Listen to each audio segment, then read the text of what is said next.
Amahoro bakunzi ba Tubiyage Media muriko muradukurikirana aho muherereye hose turabahaye ikaze.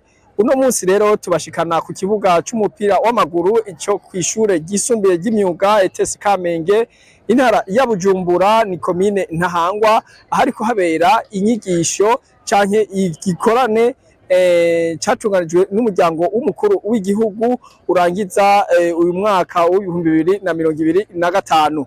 Uno munsi rero ugira kabiri tubazaniye rero tubashikiriza inyigisho zijanye n'uburongozi. Abarongozi aho bari bose barashobora gukurikirana zino nyigisho tuza kubaha mu mice ibiri. Twagire rero tubatumirire kubandanya mugira like, subscribe ku rubuga rwacu mukurikirana mwongera mwandika commentaire mukatubwira ngene muvyakiriye. Turabahaye rero ikaze muri zino nyigisho zizofata ibice uko ari ibibiri byashikirijwe na pasteur cyangwa umuvuga butumwa Onesphore Manirakiza. Imana ibahezagire. Karibu rero muri zo nyigisho. Dusanga mu gitabo cyo gusubira mu vyagezwe igice c'8 turahera ku murongo w'indwi turashikana ku murongo w'10. Kuko uhoraho Imana yanyu abajanye mu gihugu ciza, ni igihugu kirimwo imigezi, amariba n'amasoko vyatobotse mu myonga no ku misozi. Ni igihugu kibamwo ingano, sayiri, imizabibu, imisukoni n'imikomangoma. Ni igihugu kibamwo imyelayo n'ubuki. Ni igihugu muzokenukirwamwo ivyo kurya, ntimugire ico mugikeneramwo. Ni igihugu kirimwo amabuye y'ubutare n'imisozi mwoshobora kwimbamwo imiringa. Muzokwama mu gahimbo mushimire uhoraho Imana yanyu igihugu ciza yabahaye. Imana nihabwe icubahiro. Turazi ko mu kwizera kw'imico itandukanye n'ibihugu bitandukanye hari igihe bavuga ko ari imana mbi, imana nziza, murazi n'amazina yazo. Winjiye gose n'abasokuru bacu bobo bemera ko imana ari nziza, mugabo yahavuye iva ngaha ku isi kubera abantu bayigoye, bigenza nabi, mugabo batinya imizimu y'abasokuru. Haba harimo rero mibi igirira nabi abantu. Warakuriye mu muco nk'uwo rero hari ibyo gutinya imizimu n'ibindi, hari igihe wo kwitiranya Imana Bibiliya ivuga n'ivyo wakuze wumva. Ariko ingingo ya mbere tubona ngaha ni uko Imana ni Imana nziza, si ivyago bivako kandi ingorane niziva kuri yo.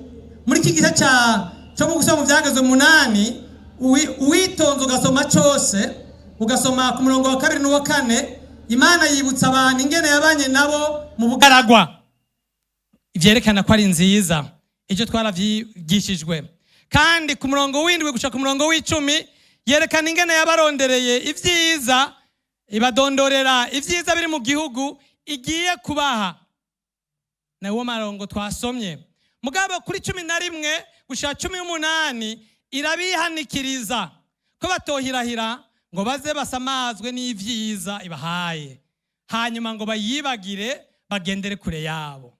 Aya majambo arakomeye, urose akanya muje kuyasoma.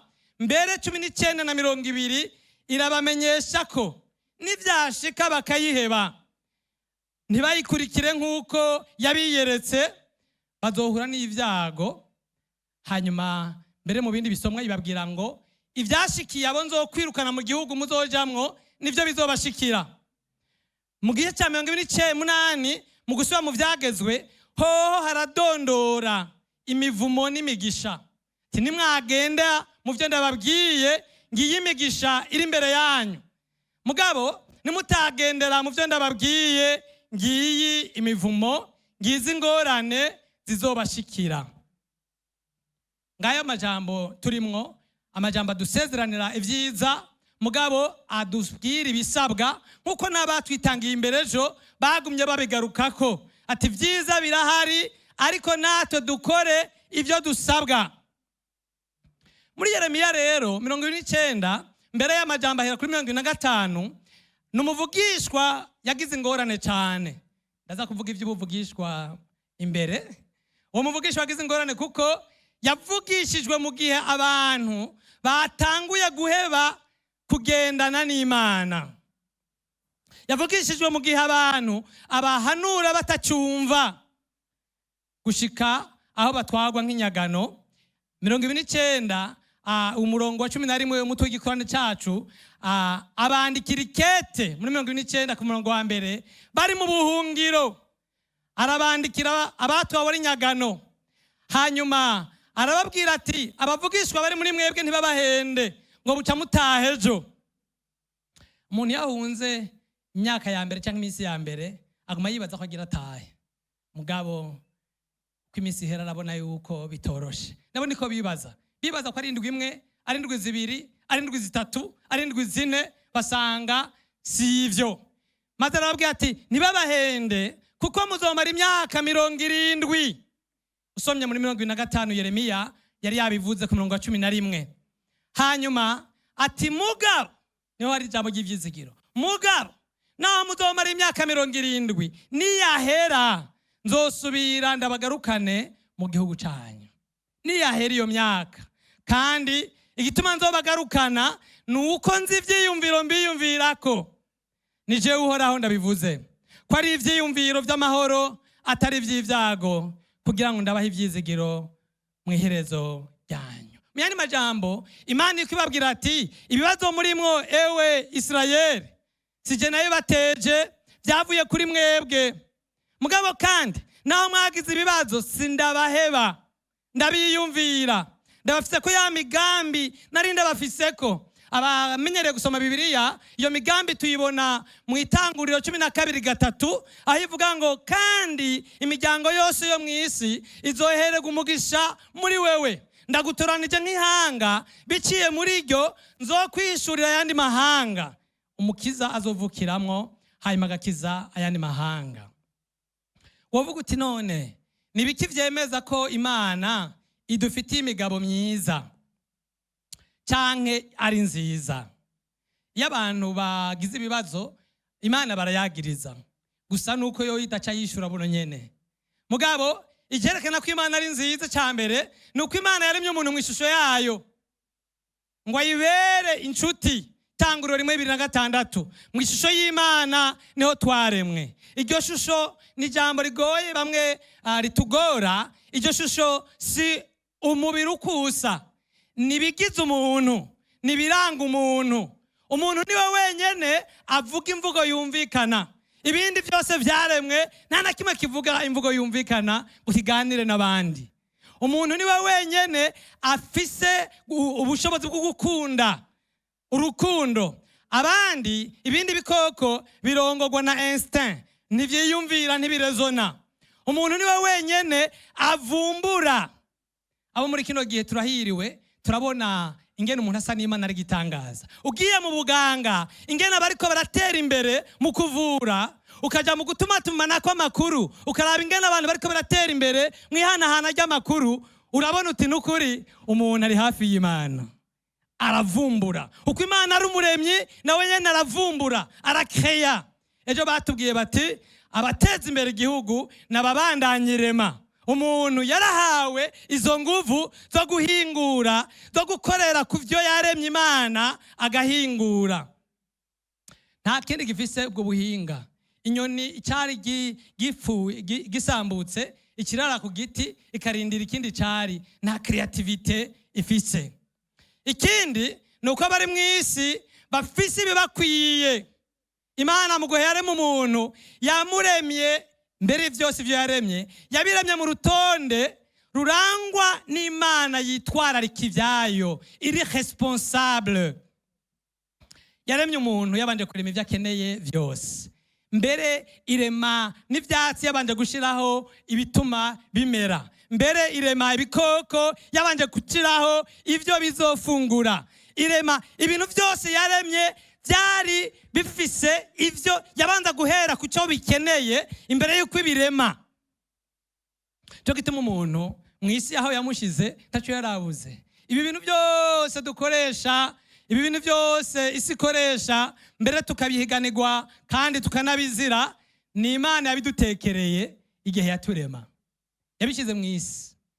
Ibi twicaye ko, ibi tuko turavugisha, aya matelefone turi gukoresha, ibintu byose nta n'umwe ararema gishasha, ahubwo abantu bagira guhingura, bagira kuvumbura, naho nyene bakoresheje ubwenge. Imiti yari yayiremye, uko ibiti n'ivyatsi bivamwo imiti byari bihari mbere basokura imiti ya kizungu itaraza, bari bazi umuti uvura iki n'uvura iki. Ibintu byose yari yabiremye. Ivyo vyerekana Imana yitwararika, iri responsable, itata ibintu mu rudubi, idapimira ku bantu. Mu vy'ukuri tubivuge tubisubire, abari mu isi barafise ibibakwiye, iyo haba hatariho ukwikunda no kwikwegerako. Padiri Dieudonné ahora yigisha mu vy'uburongozi, duhora duhura, niwe yadujinjibuye gose ati isi ibikwiye birahari, n'abarundi bibakwiye birahari, mugabo turabibika mu bubati, hanyuma ntitubibaheko, hanyuma tukabijya twenyene ntitubibaheko. Mugabo vy'ukuri Imana abantu bayibwa ati tugaburire, ngo ikivuga ngo nimwumvikane musangire, narabagaburiye. Narakunze ico ciyumviro ciwe. Rero aha ijambo ingingo igira kabiri, nimba ingingo ya mbere ivuga yuko Imana atariyo soko y'ivyago, ni ukuvuga yuko ingingo ya kabiri, inyifato z'abantu nizo soko n'inkomoko y'amarushwa. Inyifato z'abantu, imigenzo, ingingo bafata zitarizo, nizo nkomoko y'ibibazo.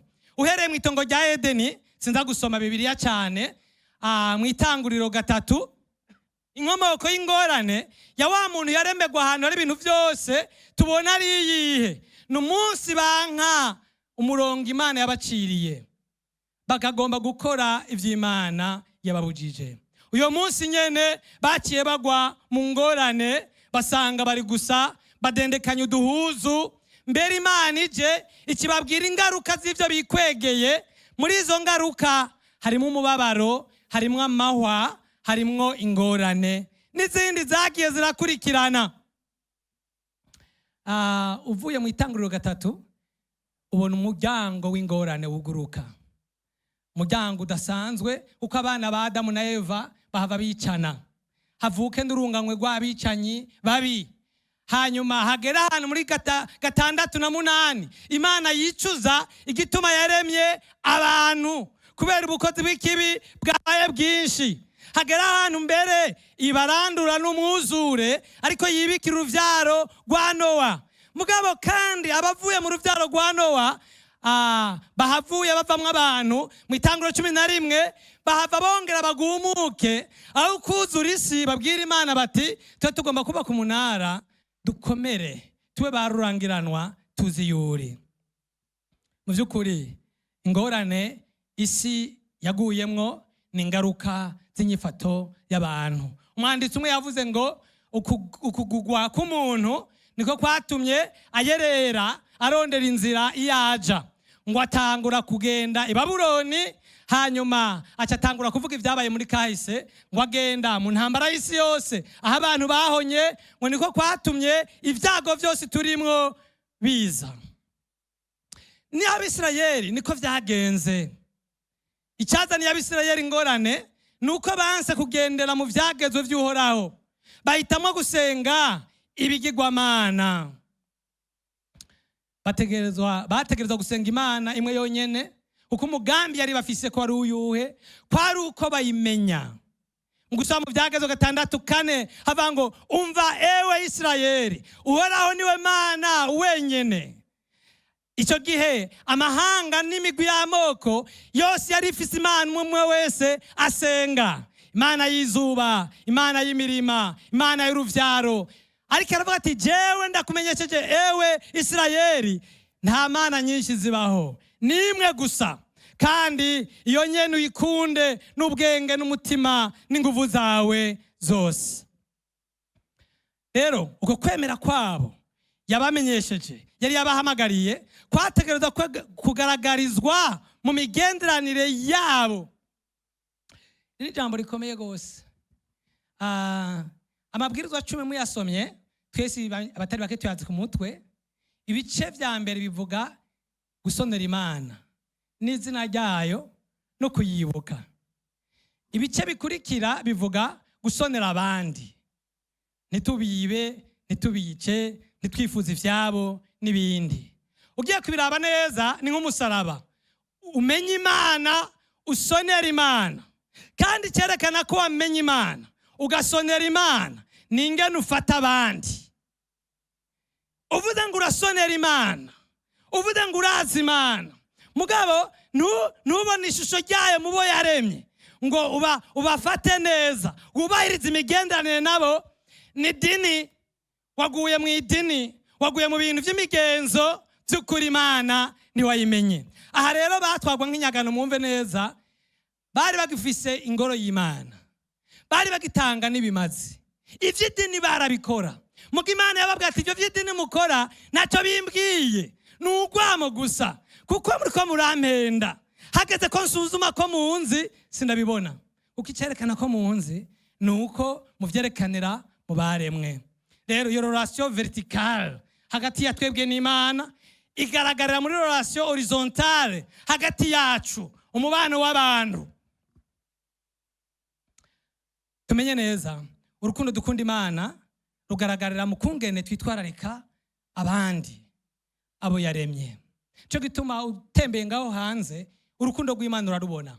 Hari abantu ubona ko bari mu ishusho y'Imana. Urya muntu wese ubona ahagarara akagirira neza umuntu atarakeneye kugirirwa neza, ataco bafana, akiyumvira umuntu abandi bose barenganye, kajya kabara gasigarira k'ishusho y'Imana iri muri we. Kuko urukundo rw'Imana rugaragarira mu kungene dufata abandi. Rero Abisirayeli ikintu cyabananiye, ikintu cyabazana ingorane ni ivyaha vyabo n'uburyarya bwabo. Kandi ugiye kubiraba muri ubwo buryarya bwabo bagize ibibazo bikomeye cyane. Kandi muri ubwo buryarya bwabo usomye Abisirayeli, abantu bose bari babifitemo uruhara rudasanzwe. Nitije igisomwa cyo muri Ezekiel 22 uhereye kuri 23 abagomba muraza kuhasoma. Ubundi muvugishwa yabasiguriye inkomoko y'ingorane yariyo. Hanyuma muri cyo gisomwa aradondora y'ingorane zavuye. Abantu bose barafisemo uruhara rudasanzwe. Reka mbere duhere mu itongo rya Edeni. Mbega iki cyaha cyabaye kigatuma abantu bambara ubucocegwa, hanyuma bakavanwa mu itongo, cyo kwagirizwa nde? Byazanywe nande? Imana ibajije Adamu yaciye yagiriza Eva ko ari we yateye ingorane. Yaranse kwemera. Kandi mu kwagiriza Eva yashyizemo akajambo kerekana ko nayo nyene yayagirije. Yavuze ngo ni wa mugore wama. Nkuko womenga avuze ati wabigirira iki? Ntibivugwa gutyo muri Bibiliya, ariko usomye neza yagirije Imana ati umuntu wazanye. Mu by'ukuri Imana yari yiteze ko yihana, ati nayovye, nagize nabi, sinakoze ibyo nateza gukora. Hanyuma Imana ibajije Eva yagiriza inzoka, ati inzoka niyo yamenze, burya si jewe, je nari imeze neza, haje igifu c'inzoka kirampenda. Mu by'ukuri ntibihanye, bari bamaze kujamwe umutima w'umugararizo. Tubona rero mu itongo rya Edeni ikibazo cyazanywe n'uburongozi. Tubyize neza, Adamu ntiyarongoye neza. None yaretse gute ngo Eva aganire n'inzoka? Yari hehe? Yarihe? Ikiganiro kiraremba, ari ruhande aragotwa. Mbere hajamwe n'amajambo ateye ubwoba, ari we wenyene yarayazi. Ivy'igiti ido n'ido ryavyo niwe yari yaravyumvise akiremwa. Ariko kandi Bibiliya ivuga ngo harabibaza ngo yasanze yakiriye asharamuhako. Oya, Bibiliya ivuga ngo bari bahagararanye, hanyuma aramugobera, aremera, arajya. Ndatwara imanza hagati ya Adamu na Eva no mu bantu. Mpore Adamu yarakosheje gose, kuko niwe yaraje kurongora urugo rwiwe. kandi we yaraje gukingira umugore wiwe, yaraje no kumukingira ivyo biganiro bitagira mvura, yaraje kumubuza, yaraje kumugira inama, yaraje no kuvuga ati oya ko wamaze kuyoba reka turaraba icyo Imana ibivuga ko jewe sinyoba nitwoyoba twese. Mu by'ukuri habaye ikibazo cy'iki cy'uburongozi mu Bisirayeli. Ezekiel 22 nababwiye kuva 23 havuga imigwi itatu yateye ingorane. Umviriza, avangwa abaganwa baho, ariko aravuga ibyabaye Abisirayeli. Abaganwa baho barondera inyungu bigatuma barenganya basesa amaraso, ariko yagiriza abaganwa no kuvuga abatwara. Hanyuma bwa kabiri yagiriza umugogira kabiri atabaherezi baho bananiwe no gutandukanya ivyera n'ibitari vyera, ariko avuga abajejwe ivyo gusenga, abakuru b'ivyo kwemera Imana. Ati n'ukuri ivyo barimo ntavyo bazi, ntibayoboreye abantu mu kwera, barabaretse. Umugogira gatatu, kandi iyi migwi ndayigaruka ko mu gihugu nabe ngene imera mu gihugu, abavugishwa. Atabavugishwa baho berekwa ibitari vyo, bavuga ibinyoma, ivyo bigeneye n'abacangero. Umviriza nawe, abaganwa bakunda ingemo, abaherezi ntibacigisha ukuri, abo bakebuye abavugishwa bavuga ibitari vyo. Yacarangiza murasoma atabanyagihugu, abantu b'abanyagihugu nabo barahahaza bakambura, mbere bakagirira nabo umugorwa n'umukene. Mu Kirundi baca baca umugani ngo umwera uva ibikuru ugakwira igihugu cyose.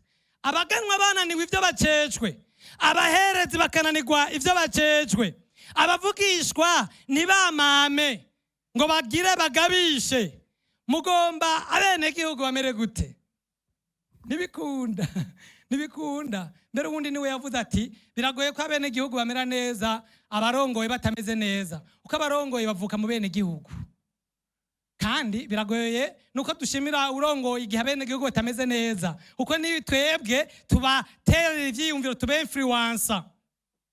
Mu yandi majambo ariko babwira ati mwirinde kwagirizanya, emwe mw'abantu b'Isirayeli, uko amakosa nimwe mwayazanye, muga cyane cyane abarongozi murabifisemwo uruhara. Mumbabarire ndatera nza mu Burundi kandi muze kumpangaza. Mbega amahoro, amahano, mbega amahano n'ingorane byashikiye igihugu cyacu byo kwagirizwa nde? Byaturutse he? Sindi umuhinga mu by'ubutunzi, ivyo naronde nimba vyampenze murambabarira. Mu gihe twikukira idolari rimwe ryavunjwa amahera 50 y'amarundi. Nimba bambwiye iyo nkuru bampenze murantunga. Nukuvuga yuko mu by'ukuri twari mu makondisiyo, twari mu bikenewe nk'ivy'abandi, mbere twararusha abandi, kuko la monarchie y'u Burundi yari très solide kubera atu menshi. Hari umwami umwe hakaba n'ururimi rumwe.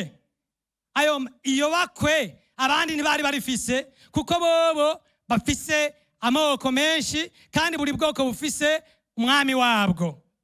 Cyo gituma naho kari igihugu gito cyari kigoye kuvogera. Ariko intambara hamwe n'imidugararo byarasinzikaje imyaka itari mike kino gihugu. Uyu munsi ibintu birasubira inyuma, ntibikiri nk'uko byategerezwa kubandanya. None muri ivyo byose byatubayeko, Imana uruhara rwayo nuruhe? Uruhara rwacu nuruhe? Responsabilité ni yande? Haragoye ngaha. Responsabilité ni yande? Imana nta kosa ifisemwo, kuko urukundo yamye dukunda niko dukunda mbere.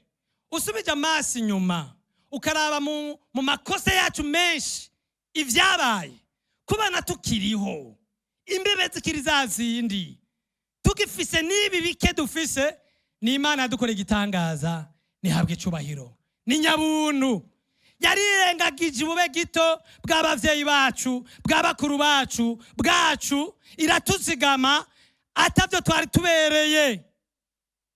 Cyo gituma nahimbawe gose kubona abarongozi batandukanye tuko turatazira Imana.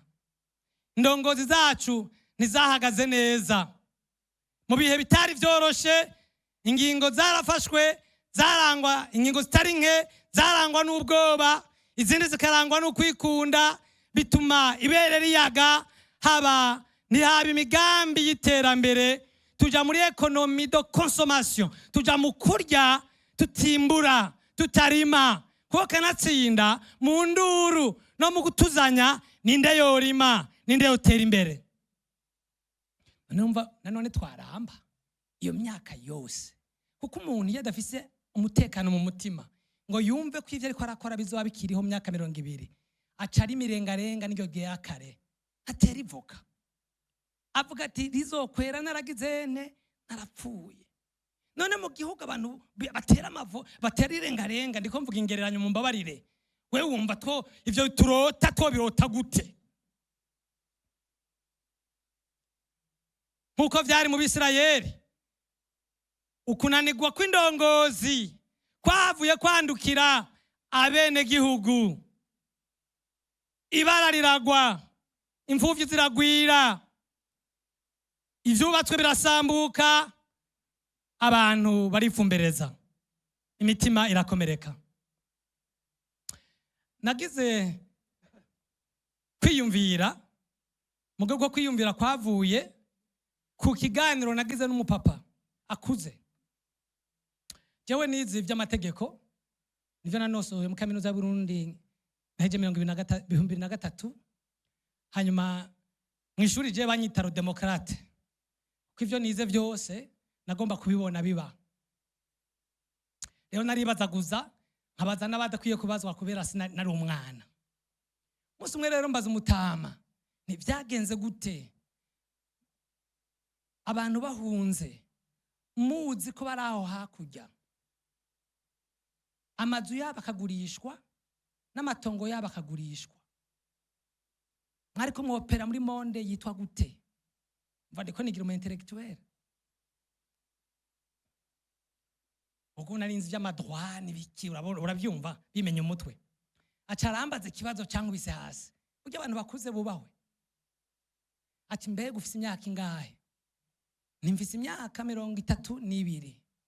Ati none wumva wo twari igihugu? Ntoyaye mukama nibinkwiye.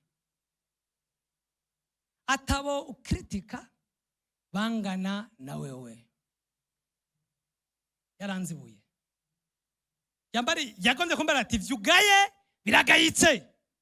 Mugaba babigize ubibuka ingena bangana. Twarabaye victime de l'immaturité, kudakura, kudakomera, kutiyumvira ingaruka. Yamuribuka ko umuperezida wa mbere w'u Burundi yabaye mukuru w'igihugu afite imyaka 27. Namwe nimuvyumve mwanya kugira Imana, kandi murafite abahungu b'imyaka 27.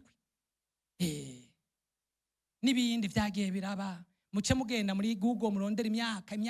Nubwa mbere turonse indongozi zihumuye, Imana tuyikomera amashi. Nubwa mbere turonse indongozi zihumuye, zikikujwe n'abahumuye, bafise experience, babonye ibintu n'ibindi.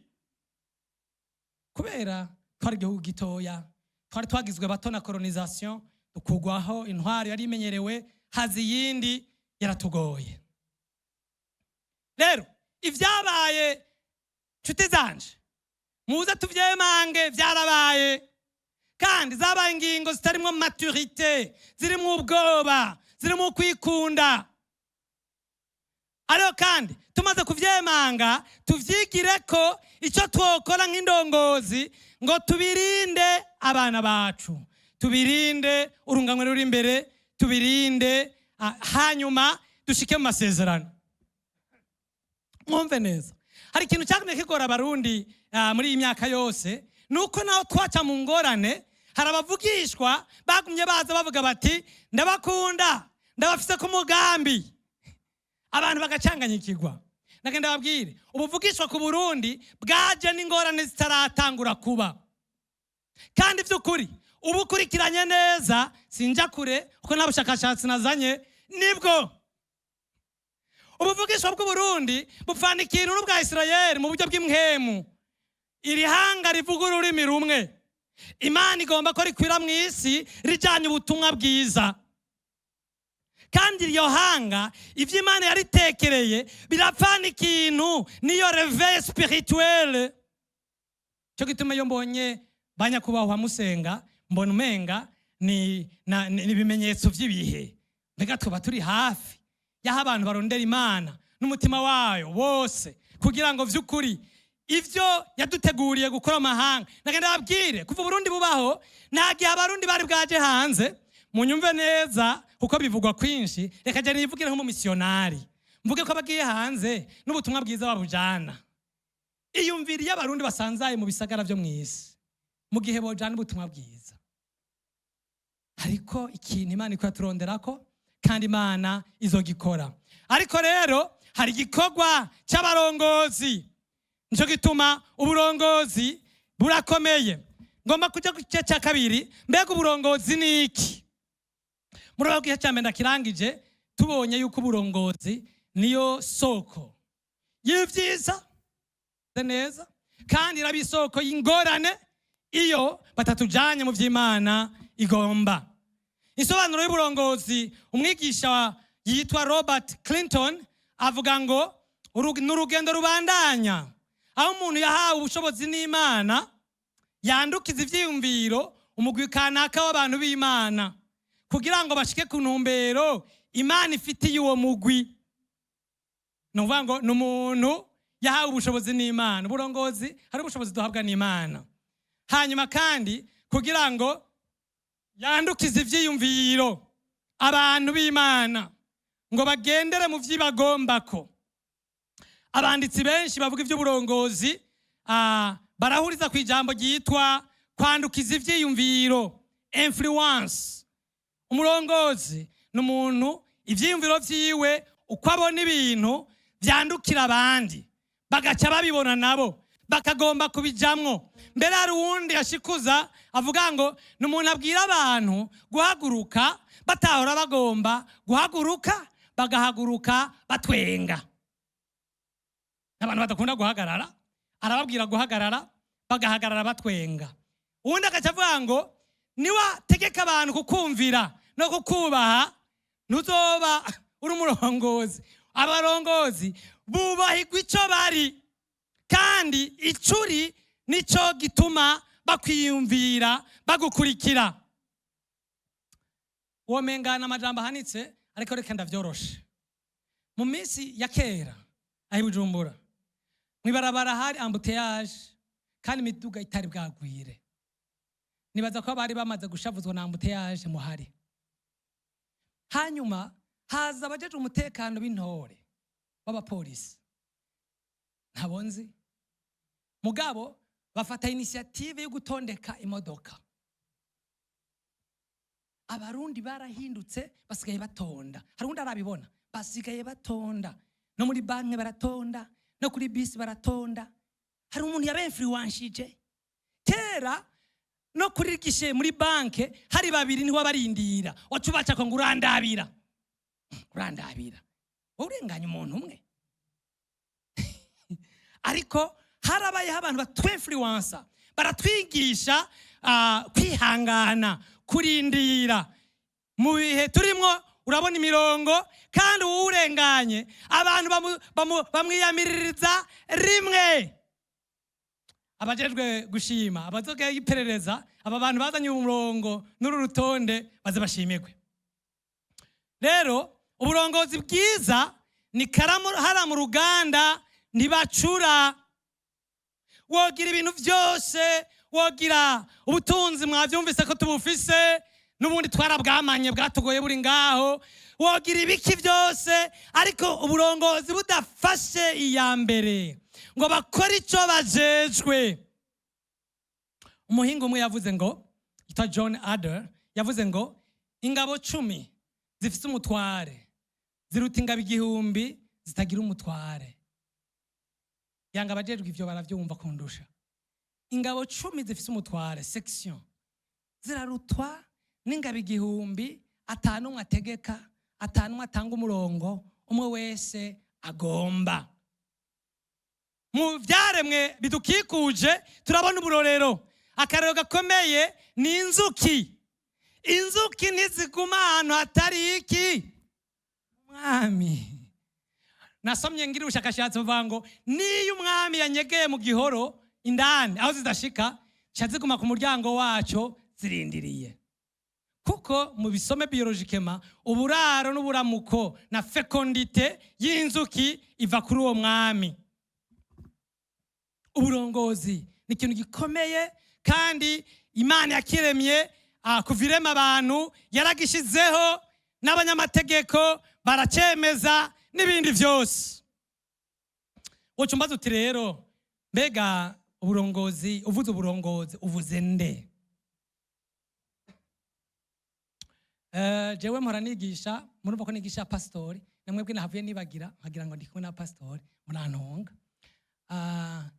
Iyo uganirije abantu ibintu biryoshe baca bakubwira ngo byari biryoshe muga ngo wihenze ngo wibwiye abatari bo ti none no bibwira abandi ngo abo hejuru waduga kubo hejuru ngo byari biryoshe muga ngo bari kuvyumva ntibari ngaha ntibari hehe bari hejuru none umuntu azoshika hejuru hehe.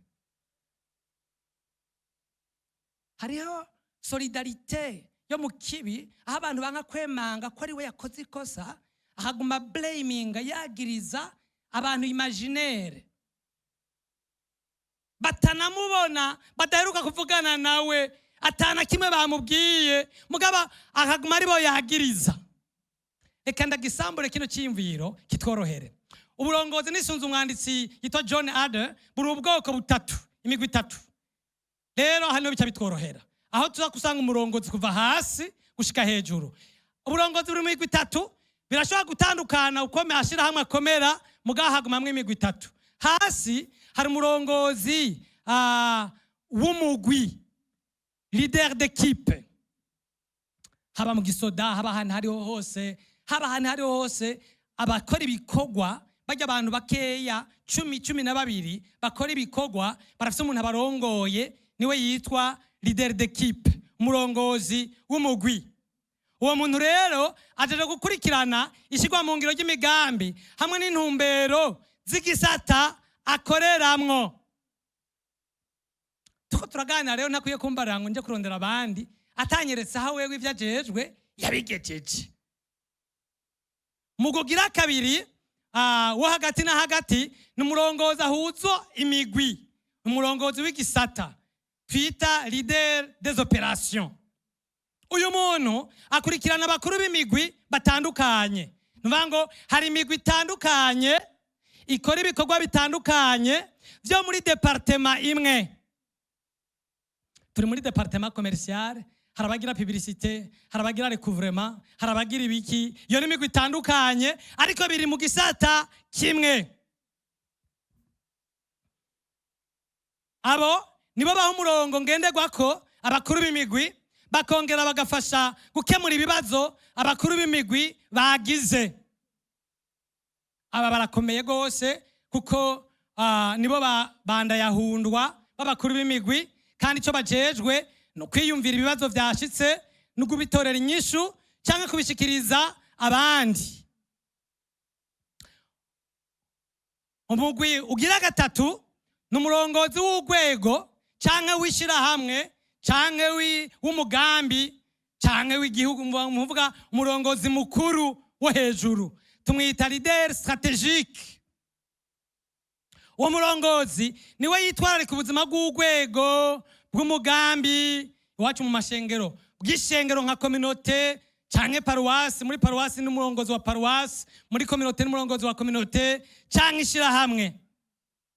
Umurongo ngenderwako w'abarongozi b'igisata niwe utanga kandi akaba hafi igihe bitariko biragenda nk'uko bavyifuza. Ubukerebutsi bwiwe burandukira umugwi, umugambi cyangwa urwego rwose. Ariko iyo atari karangura neza ibyajejwe, babarongozi b'ibisata, aba chef des opérations, chef de département, baraza kubura ubakemurira ibibazo bimwe bigende nabi. Hanyuma bajya nabo babuze ubafasha, baraza kubura ingene bakurikirana baba leader d'équipe. Cyo gituma abantu baca bavuga ngo ifi yipfuye umutwe iba yononekaye. Banyakubahwa, nicyo gituma leta yigora ikabaha imiduga, igakira amakondisiyo favorable kugira ngo ibibazo bigabanuke mu bikwerekeye bimwe bimwe, hanyuma umutima n'ivyiyumviro n'inguvu ubishire ku gikorwa. Definition ya salaire mu buryo bw'amategeko ni contrepartie umuntu ahabwa kugira ngo aronke utuguvu n'ivyangombwa byo kurangura ivyo ajejwe. Hakabaho na intendance n'ibindi. Kuvuga yuko inzego ni zitatu. Rero iyo tuvuze ko uburongozi ari karara mu ruganda ntibacura, ntituriko tuvuga leader strategique gusa, turiko tuvuga kuva hejuru gushika kuri urya murongozi w'umugwi.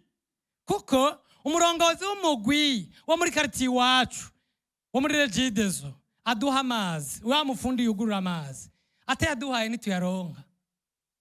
Mbo chef yohava mufata mu nyuma, muga mufata vyononekaye. Tuvuga ngo uwo ari we wese mu vyajejwe muri cahier de charge yiwe arakomeye, arahambaye. Mbere mu kindi cigwa twigisha nkunda kuvuga ni iyo wakoze ivyo bitoya neza niho babona yuko ukwiye guhabwa ibindi. Mwarimu yigisha neza acaba umuyobozi w'ishure, ati uwo mutima ufise uwo uzana akawuhumekereshiza abandi barimu, ishuri ryo cyari bagiza. Mukuru w'ishuri nawe ati uwo mutima iryo shuri rirongoranye uwo uzanira commune canke akarere, amashure yo cagirane. Nuko uburongozi bwiza bwiyubura kandi bukifortifia buvuye à l'intérieur. None imigwi abo twita indongozi mu gihugu nabo mu bisati bihe, aha nagomba twigaruke ko twese twumve ko turimwo na je ndimwo. Tubishize mu buzima bw'igihugu, imigwi ni nka yayindi yo mu Bwisirayeli. Umugwi wa mbere ni umugwi w'abatware. Abatware n'aba banyakubahwa, indongozi zijejwe ubuzima bw'igihugu, intwaro, ubutungane, gushinga amategeko y'igihugu muri vya bice bitatu bigize igihugu. Turazi ko muri ivyo bice ivy'intwaro byagutse gose, mbere be n'ivy'ubutungane, kubera amatribino n'imigambi y'iterambere yose iza mu vy'intwaro. Abo bitwararika ko hariho ibwirizwa shingiro. Ibwirizwa shingiro naryo ni contrat social, ni umwumvikano w'ababa mu gihugu w'ingena babaho n'ingena batwagwa n'ingena umwe wese ahagarukiriza uburenganzira bwiwe. Rero uhereye ku rwego rwo hejuru gushika ku mutumba, nibo baraba ko ikibano cy'abantu kimeze neza, gifise ivyankenerwa kandi abantu bubahirizwa mu budasa bwabo. Iyo kibano kitameze neza hagati y'abene gihugu, abo tubibaza nabo ko nibo babijejwe. Mu yandi majambo, muri filosofia ya constitution, nukuvuga ngo bahabwa manda, bahabwa uburenganzira n'abene gihugu kurangura imigambi ihuza ineza ya bose no gukingira bose. Abo ngira ngo twese turabatahura. Abandi bagira kabiri kandi bakomeye nabo nyene n'abarongozi b'ivy'imwemu n'amadini. Mu Bwisirayeli n'abatwise abaherezi. Mu bihugu bifise idini rimwe, abo barongoza bari umugwi kanaka uzwi, n'abayuda rero wari umugwi kanaka uzwi, hariho umukuru w'inama nkuru y'abaherezi. Mu bihugu birimwo amadini menshi, abo barongozi bamenyekana twisunze iyo migwi y'ayo madini ni imigwi ibitandukanye. Abo bantu bose hamwe bajejwe kurongorera abandi mu kwemera.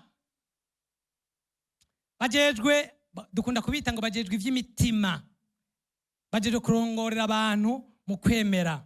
Mu yandi majambo, ivyo kwemera no guhinduka mu ngeso bidashemeye, abo bantu nibo twobaza duti mbega ivyo muriko murakora ni biki? Abanditse kuri kano karere, abashakashatsi barabajije ico kibazo. Mbere igihe haba ibibazo mu Burundi, hariho n'umuntu yanditse agatabo kavuga ngo mbega abantu b'Imana, hari umuntu yakabonye, baroye hehe? Mbega uko kuntu abantu nababonye niko bameze? Baja gusenga bameze gutyo? Ibi bintu byitwa gute? Cyo gihe abarongozi b'ivy'imwemu baba bananiwe. Umugwi wa gatatu ndabagarukako. Umugwi wa gatatu n'abahanuzi canke abakebura indongozi. Abo nibo noringaniza canke nogereranya n'abavugishwa.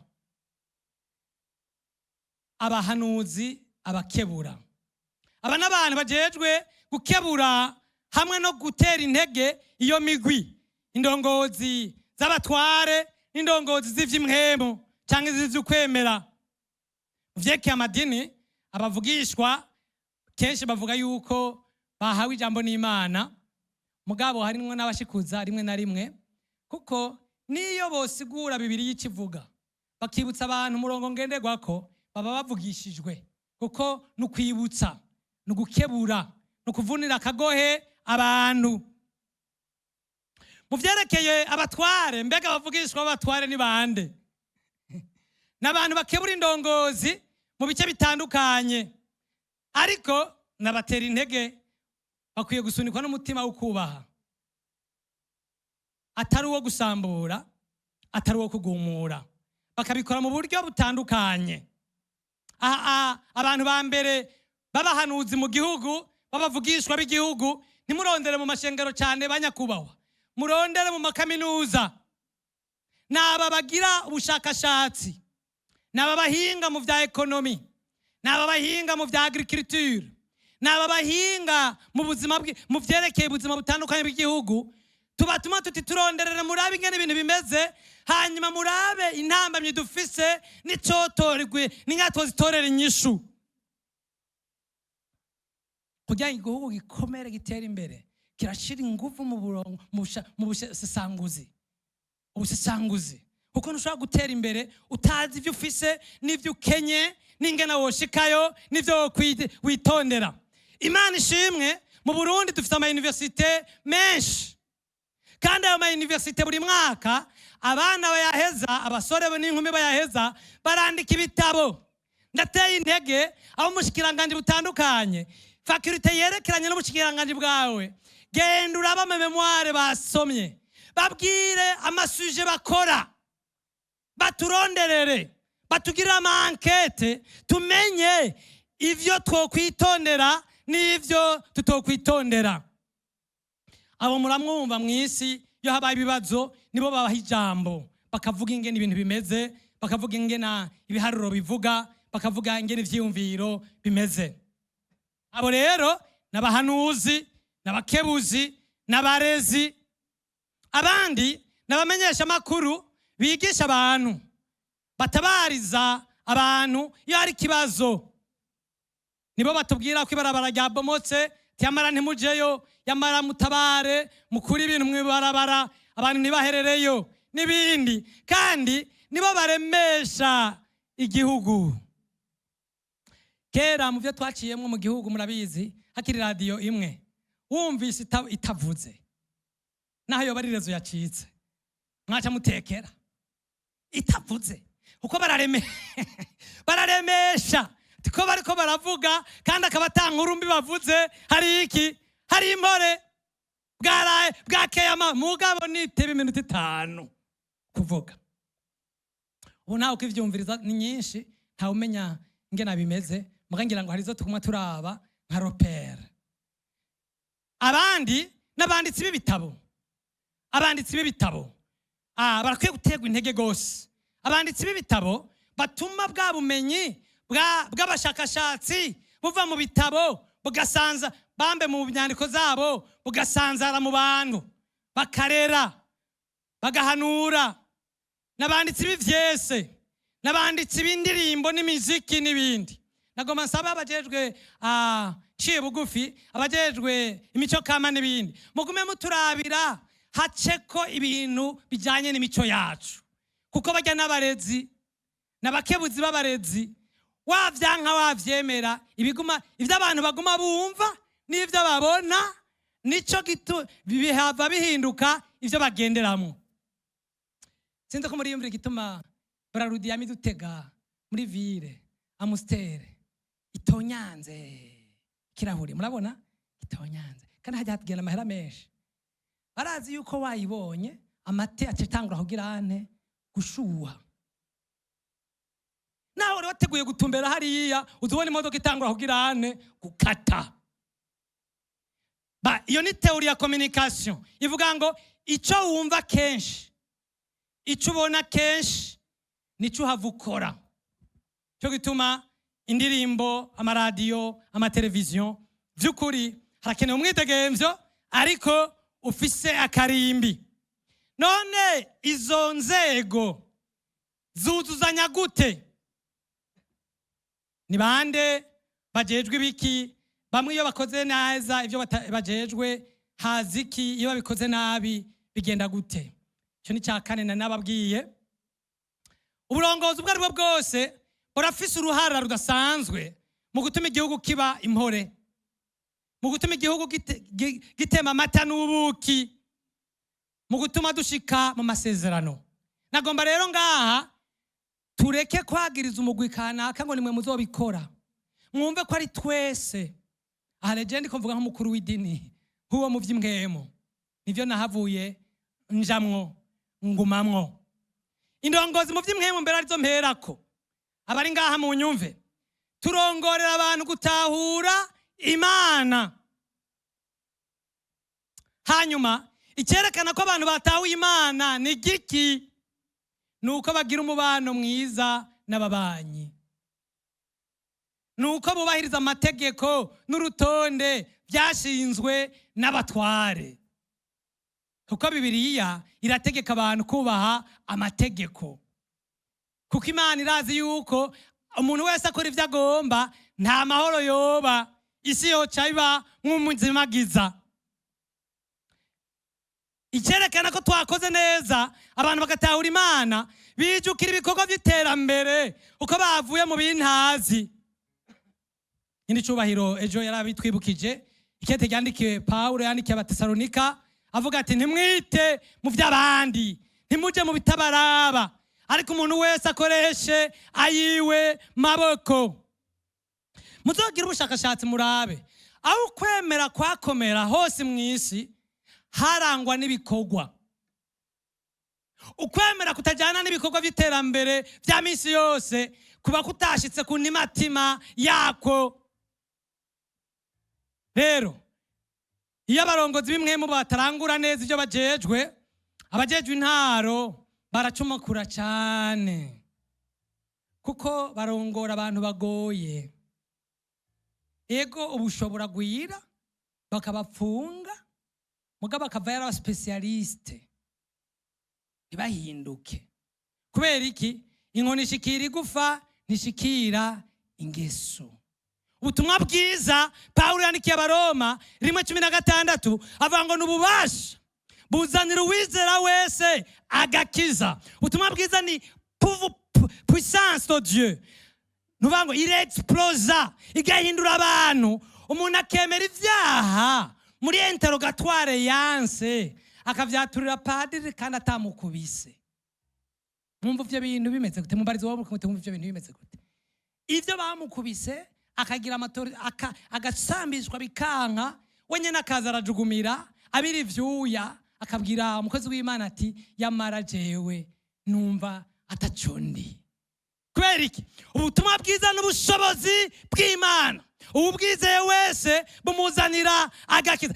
namba ubutumwa bwiza buriko buragira ububasha muri kino gihugu, twategeza kubona ihinduka mu nyifato z'abantu, twategeza kubona ihinduka mu ngeso z'abantu. Kwaca abarongozi b'imwemu rero gishikira ingeso kigatuma turonka bene gihugu beza, bumvira, bakora ibikorwa batari inyererezi.